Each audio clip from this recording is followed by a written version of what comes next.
Good afternoon, everyone. My name is Dr. Jacqueline Hudson, and I am the Expositions Content Developer here at the National Underground Railroad Freedom Center. I am pleased to be the host for the gallery talk for the exposition called Marking Time, Art in the Age of Mass Incarceration. We have currently in Skirball space on the third floor, which we are right now. Marking Time is an initiative which features works bearing witness to artists' experimentation with and reimagining of the fundamentals of living under punitive governance, pushing the possibilities of these basic features of daily experience to create new visions of justice and healing. The exposition includes works made by artists who are currently incarcerated, formerly incarcerated, and those concerned with the impact of the United States prison system on marginalized communities. One of these artists, Jared Owens, has joined us to discuss his art that is part of this exposition. I'm going to provide a brief bio on him. Jared Owens is a multidisciplinary artist whose practice focuses on bringing awareness to the plight of nearly 2.5 million people enmeshed in the American carceral state. He's self-taught during more than 18 years of incarceration, working in painting, sculpture, and installation using materials and references culled from penal matter. Owens' current and recent expositions include such as Marking Time, the Art of Mass Incarceration at MoMA PS1 in New York City, and Rendering Justice at the African American Museum of Art in Philadelphia. He has received various fellowships such as a Right to Return Fellowship from SOZE Agency and Restorative Justice grant from the Philadelphia Mural Arts to create a mural with teenagers. He presented talks and workshops including Marking Time, Prison Arts and Activism at Rutgers University in New Brunswick, New Jersey, and Prison Art and Prison Reform at Eastern State Penitentiary. Please welcome Mr. Jared Owens. Thank you so much. Good afternoon, Mr. Owens. How are you today? I'm fine. Thanks for having me. All right, so I'm going to start with asking you very general questions, and then I'm going to go into the specifics. So the first question for you. For those individuals who have not read the accompanying book, what inspired you in creating your art? So my inspiration is always going to be boredom. So boredom creates in me opportunity to be creative, get lost in my own mind, start thinking about projects and visualizing what I want to do. So boredom's a very big part of my practice, and it's very inspirational to me. Being bored brings creativity out of me. That's always sometimes the best time you get inspiration is when you're all bored. So, what were your earliest influences to art and creativity? So my earliest influences were just pictures I would see. Like I was telling you before, my mother had a lot of prints in the house, and that was my first art education. And my first influences was what I saw in my home, and then the books that my mother had on art. So that was what informed me as a child, and what basically inspired me.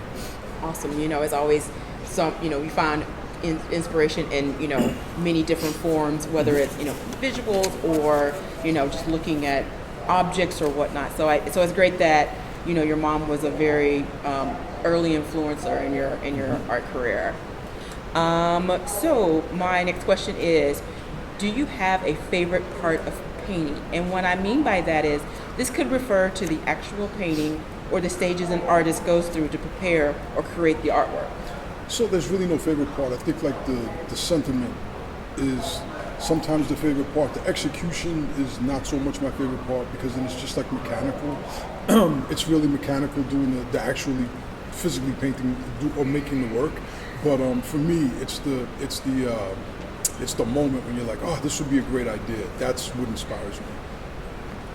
All right. So, this next question might seem a little weird or a little different, but do you dream of the artwork while you're working on it? I don't so much dream about it. It's There's not a lot of me in the work. I'm separate from the work. I'm like an antenna. So the work actually exists as an object on its own. And eerily enough, sometimes I believe it was just meant to be like it exists already, and I'm just pulling it out of the ether and then representing it like that is the best way that I could put it. Like that. So there's not too much dreaming that goes on. It's just conjuring. So I conjure. Awesome. Yeah. Sometimes dreams do provide inspiration. It depends on various I guess levels or whatnot. So, what type of day do you like to paint? Is your energy different during different times of the day or night? So I'm a nocturnal painter. I'm a vampire. I love the night. I feel like everything's quiet. The world is quiet. It's easier for me as an artist to be who I am when I know everybody else is asleep. It feels like I'm doing something illegal. Right. Now, because I'm in the World Trade Center, I'm at Silver Arts Projects.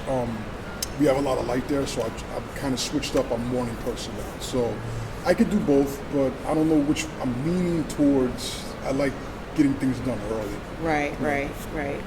So, in your bio, you use materials and references culled from penal matter. Could you explain what exactly is penal matter? Which piece or pieces of yours feature penal matter? So penal matter is anything inside the prison that you could manage to send home. Anything you could make art with. So for me, it was sand. For Jesse Crimes, who's in my cohort, also in marking time, it was bed sheets. For Gilberto Rivera, it was actual, like using the materials, the uniform, in one of the pieces that's actually here, that he used to make a collage. So penal matter are things that I guess the average person would take for granted, but then become conceptual elements and considerations for the work, for sure. Yeah, just, you definitely find creativity from anything. In the book, you wanted a wood plank that allowed you to stretch a large canvas and decided to acquire the plank knowing the risk of being caught. What else was going through your mind besides saying, and I quote, "That was the longest 3 yards of my life," when you took that risk? So what it was we had a workshop next to the actual art room, and I would illegally get stretcher bars made from one of the guys that were in there. And when I did that, there was like a gated area that you can get caught between, and I got caught between that area during a lockdown. So they, when they finished counting everybody, I would have been left there. Then I would have went to the hole. But because I was good with the staff, they actually let me in. They saw the position I was in, and because I had a good rapport, they let me come and be counted inside the rec area where I was with the stretcher bar. So I got really, really lucky. Yeah. Yeah. So one of your art pieces, actually, we're next to one of them. Elapsium. It's a word I invented. Oh, okay. Master and Helm is a striking piece of art based on an iconic diagram of the Brooks slave ship, which we actually have in our gallery. What message are you conveying in this piece, and how your thoughts are connected to the mass incarceration system?